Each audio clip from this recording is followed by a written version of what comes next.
ஹாய்மா வாங்க, என் கார்ல உட்காந்து போட்டோ எடுக்கிறீங்களா? கம் கம் உட்காருங்க. என்னது போட்டோ எடுக்கிறதுக்கு ஆள் இல்லையா?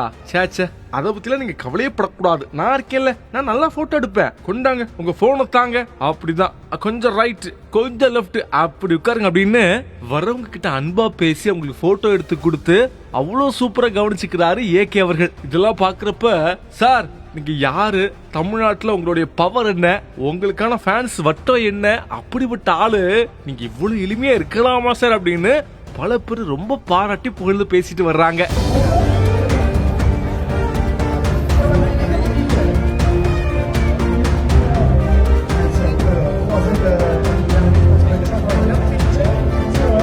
எல்லாருக்குமே தெரியும் ஏகே அவர்கள் தான் உண்டு தான் வேலை உண்டு அப்படின்னு எப்பவுமே இருக்கக்கூடிய ஒரு நடிகர். முதல்ல படிங்க, குடும்பத்தை பாத்துக்கோங்க, அதுக்கப்புறமா படம் பிடிச்சா வந்து பாருங்க அப்படின்னு ஓப்பனா பேசக்கூடிய ஒரு நடிகர். அவருக்கு சினிமா எவ்வளவு பிடிக்குமோ அந்த அளவு இந்த கார் ரேசிங் ரொம்ப பிடிக்கும். அதுக்கான முயற்சிகளை ரொம்ப வருஷமாவே பண்ணிட்டு வந்தாரு. அந்த முயற்சியில இப்ப ரீசெண்டா பயங்கரமா உள்ள இறங்கி இருக்கிறாரு, பல விஷயங்கள் பண்ணிக்கிட்டு இருக்கிறாரு. அந்த வகையில தான் பிரான்கார்ட் சாம்ப் சிட்டி சென்டருக்கு வந்திருக்கிறாரு.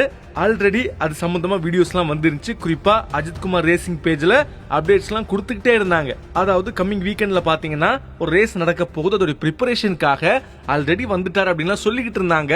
அந்த வகையில தான் இப்ப இந்த வீடியோ ஷேர் ஆகிட்டு இருக்கு. அதுல அவங்க டீம் கார மக்களுக்கு வந்து காட்டுறாரு. அதை பாக்குறதுக்கு மக்கள் அவ்வளவு ஆர்வமா வர்றாங்க. வந்து ஒரு சின்ன பையன் எல்லாம் உள்ள உட்காந்துட்டு வெளியில வர்றதுக்கு எப்படின்னு தெரியல. அப்ப அவரே தம்பி பார்த்து தலை டிச்சிட கூடாது, ஒழுங்கா வா, காலை கரெக்டா இங்கவே அங்கவே அப்படின்னு அவ்வளவு அருமையா அந்த பையனை கைட் பண்றாங்க. வர்றவங்க எல்லாருக்குமே போட்டோ எடுத்து கொடுக்கறாரு. இதெல்லாம் பாக்குறப்ப ஆச்சரியமா இருக்கு. எப்பவுமே தளத்துல ஒரே ஒரு போட்டோ கூட சேர்ந்து எடுத்துக்கலாம் அப்படிங்கிற மாதிரி ஃபேன்ஸ் தான் ஆசைப்பட்டு கேட்டு அவர் பக்கத்துல நின்று போட்டோ எல்லாம் எடுப்பாங்க. ஆனா இதுல என்னன்னு பாத்தீங்கன்னா இப்படி கம்ப்ளீட்டா வேற மாதிரி நடந்துகிட்டு இருக்கு. அது கொஞ்சம் கூட ஈகோ இல்லாம அதை பத்தி எந்த விஷயமே நெகட்டிவா யோசிக்காம வாங்க அப்படிங்கிற மாதிரி எடுத்து கொடுத்துக்கிட்டு இருக்காரு போட்டோஸ. இதெல்லாம் பாக்குறப்ப அவ்வளவு ஹாப்பியா இருக்கு. ஆனா கார் ரேஸ் அப்படின்னு உடம்பு இப்படி இழைச்சு போச்சே. எங்களை பொறுத்த வரைக்கும் நீங்க நல்லா ஜம்முன்னு இருக்கணும். அடுத்த படம் வேற வரப்போது. ஆத்விக் உங்களுக்காக சூப்பரான கேரக்டர்லாம் வச்சிருப்பாரு. மீண்டும் போல மாதிரி வாங்க ஏகே அப்படிங்கிற மாதிரி ஃபேன்ஸ் எல்லாம் நிறைய பேர் கமெண்ட்ஸ் போட்டுக்கிட்டு இருக்காங்க.